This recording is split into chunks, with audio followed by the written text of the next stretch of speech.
So now that we've gone through some of the basics of Drive Image, we're going to create a couple sample profiles. This next lesson, lesson 5, will cover a very basic, very common Drive Image accounts payable workflow. Also makes for a really nice demo, so it's worth setting this up along with me in the video. So here we are back at Drive Image. We're going to set this workflow up as though it's just a basic demo profile, but you can easily see how this could apply to pretty much any customer. This is a good example of the type of workflow that I mentioned earlier, which is more organizational. A type of scan profile that helps a company scan documents, route them to the correct place, and ultimately save time. We will also set up a couple personal workflows which help users get documents to themselves. But in this case, we're really helping out a process that maybe only a couple users actually do, but they're doing it all the time, and we can save them some steps here. So the first thing that I'm going to do is just hit the Add button, and I'm going to create a new workflow, call it AP, and the description will be verify and scan an invoice. And this is going to be an embedded device. So now I've got a new profile there. What I really want to happen here is I want the user to walk up with a digital invoice. I want them to verify that invoice against their accounting system, which we set up earlier with the data source. I want them to enter in the invoice number and then send it off and build out a folder structure based off that information that we have. So the very first thing that we're going to do is we're going to add a database lookup, and we're going to use that data source that was built in that we set up earlier. So I'm just going to call it verify the invoice by PO, and it's a SQL query. And here we don't want to show it as a list field. We just want to use that as a basic input field as a search. So it's going to format that a little differently. You see here that's the orders data source that we set up earlier. The SQL file path, this is where you would actually browse out to the SQL statement that you've written. Here it'll open you up to some that are built in already for Drive. The SQL one here for orders is set to use this built-in Northwinds database that we set up earlier. So here's the active query builder, which will allow you to set up the query to the data source. Here this one is already written for us. It selects the top 50 orders from the customer's database, where the input is like input. That input is what the user is entering at the panel. So once you hit OK, that'll bring you back into Drive Image, and here you can start configuring what the user is going to see. So now that we've got the SQL statement written, we can set the wildcard, which you saw in the statement, and then here you see all the results from the SQL query, and those are the fields that come back, because remember we had select asterisks or everything.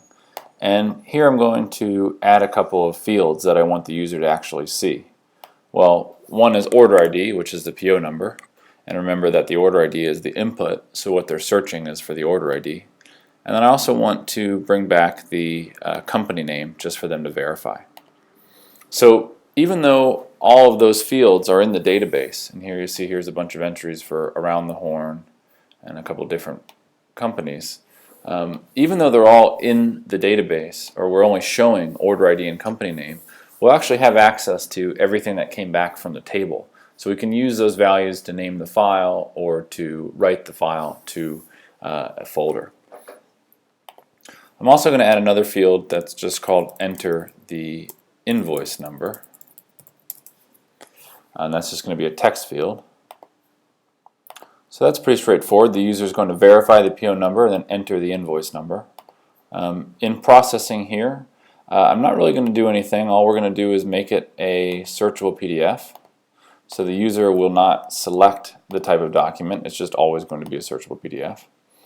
We're also going to do some basic image processing like auto color detection, despeckle, deskew. You can turn these on or off, auto rotate based off the direction of the text. And these are going to take up some processor resources. So if you have a case where the file is taking forever to get to the destination, then it's always a good idea to turn those off if they're not needed. So here in the output, this is where Drive Image can save some serious time. Typically what people do is they'll scan a document, maybe their email or to a folder. They'll go find the document, and then they'll actually find the folder that it's going into and manually name the file and create a folder each time. Well, what we can actually do is save some time for them here by auto-creating those folders. So I'm going to create a new folder on the desktop, and we're going to call it Drive Scans. And I'll create a new folder in there called Accounting. And what we're going to do here is we're going to use a combination of this static path and variables. So I want to go into that accounting folder, and what I'm going to do is actually use those database fields that came back. So you see we have access to all the database fields there in the input field section. And what we're going to do is create a folder based off the company name. So if I scan the first ever invoice for Around the Horn, if I had create folder if none exists checked, then what it's actually going to do is create a new folder there for Around the Horn. With the file name generation, I'm also going to call it invoice. So we always know that this is an invoice because they hit that profile. So we save the user some time in writing the name of the file. I'm also going to put the invoice number there, and maybe the PO number as well, and the date. So all these values are going to be set by default, and they're going to help people find that document again in the future. So let's do an example. So I'm going to open the simulator here just by double clicking that profile. Oh, looks like it's maybe not running. Let me refresh it. There we go, no problem. And so now I have an AP button. So if I hit that AP button, you see it's asking the users for two things. It's asking them to verify the PO number and to enter the invoice number. So if I verify the PO number, I can do a search by any value, but here I'm just going to search like that. Here I find one for Around the Horn. So that's the PO number for the invoice that I sent out. So we sent a PO out, that's the PO number. This invoice came back. This verifies that it's the right vendor and that we actually did send a PO for this. And then here I'm going to enter the invoice number. So I've entered some information about the document. It only took me a second or two. And now that whole process for filing the document, storing it, finding it again is going to be made a whole lot more simple because it's going to be named in a certain format. The permissions for this folder can be set. If I go to my desktop here now, I'm going to look for that Drive folder that I created. Let's see, Drive Scans, Accounting, and in a second or two after it's been processed, we should see a folder created called Around the Horn, and there we go. And inside of that folder, I have the invoice and the invoice number that was entered and the PO number and the date. So hopefully that document will never get lost now. We know where it is. It's easy to find. It can be searched. And another function that we also set up quite often here is a email notification. So I said before that you can use one or more of these output functions. Well, in this case, I have a star there because it tells me that I have file output set up. But what I can also do is set up an email notification.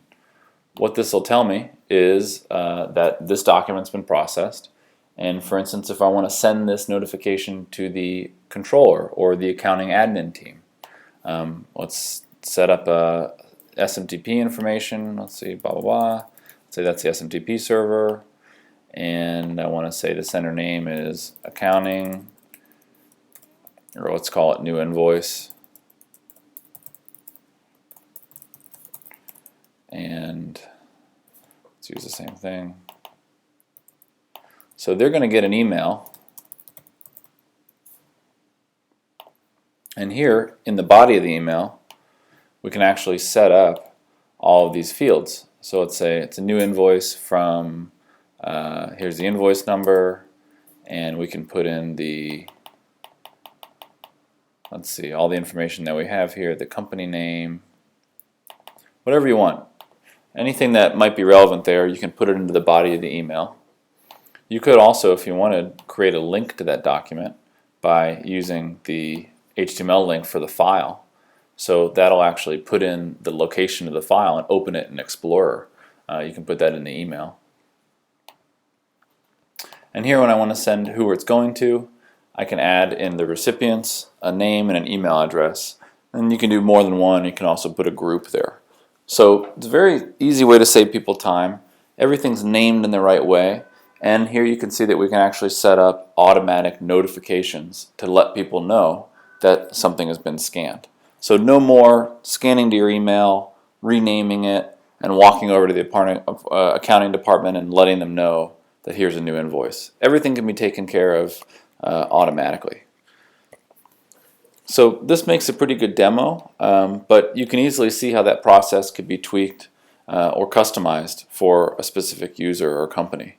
And it kind of takes us back to the initial part of an install, at least when we're doing one, which is we just ask questions about, here's this piece of paper, what happens to it? If you just follow the paper from when it gets digitized to where it actually ends up and who needs to know about it, chances are you can build one of these profiles to save some time for the company.